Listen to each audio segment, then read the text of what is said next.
Let's talk about drinking a little bit. People wonder, am I an alcoholic? Am I drinking too much? What is that point? When is that point? First, we can look at the quantity that somebody's drinking. If somebody's drinking 14 or more drinks a week, they probably qualify for a substance use disorder or alcoholism. If you have any negative side effects from drinking, you've woken up by somebody that you don't recognize, or you regret waking up by somebody, driving while intoxicated, problems with the family. These are all indications that there could be a problem with alcohol. Alcohol is dangerous to the body because of the duration that people have been drinking. Oftentimes people started drinking when they were in the teenage years. They're now 25, 35, 45. They've been consuming basically a poison in their body for 20 years at relatively high quantities. To quit cold turkey can be dangerous. To go from a high quantity of alcohol to stopping alcohol, you can have seizures in the body. There's actually a risk of death. So if somebody wants to stop drinking alcohol, it's called medical detox. That needs to be done by a physician. They're going to use medications, one, to keep you comfortable, and two, to keep the tremors in check so that you can safely come off of drinking alcohol. That might be 2, 3, 4 days of a transition from high quantity of alcohol to not drinking. People always ask, how do I do this?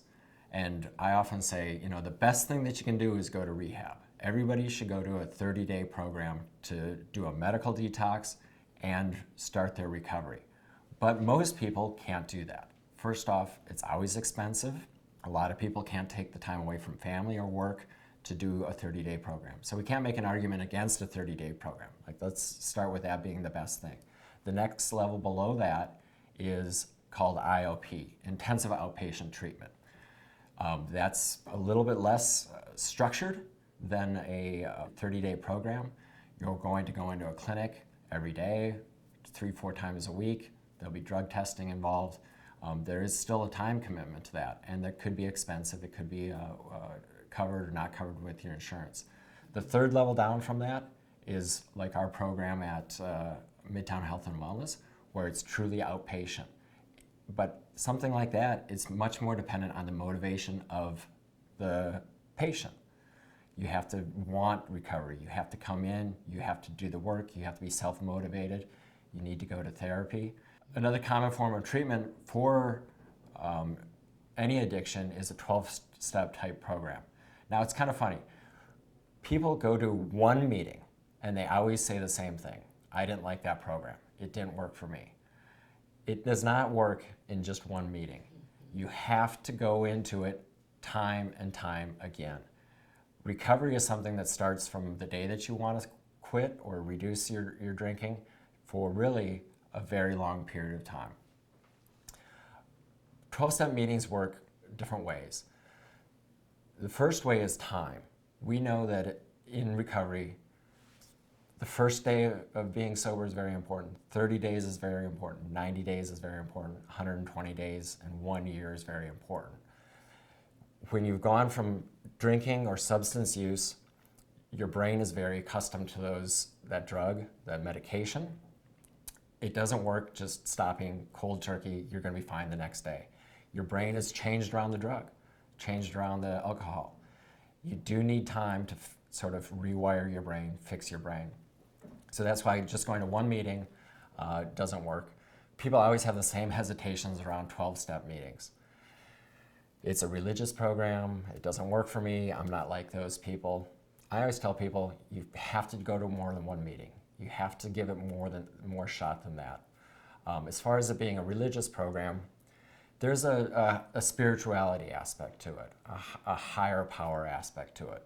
But I don't think that's a bad thing. I think that as you go through recovery, being open to exploring a spiritual program or a higher power program, I liken it to just choosing to be in a self-help program. You're opening yourself up to learning something new about yourself. The one thing that we do know about any type of recovery program is that the people that you hang out with are very important. So addiction always becomes very isolating over a course of your life or a course of time. Usually the end stages of addiction look very much alone, in a bedroom, drinking alone, the corner of a bar alone. You might have friends, but you're definitely lonely inside. Like you've reached the point where you just kind of know that you're done inside. So even if you're not totally alone physically, you're lonely. The exact opposite of addiction is community, is getting to know people and building up that community, building up some new friends.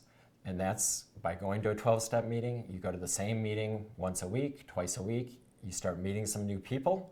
You get their phone number. You call them.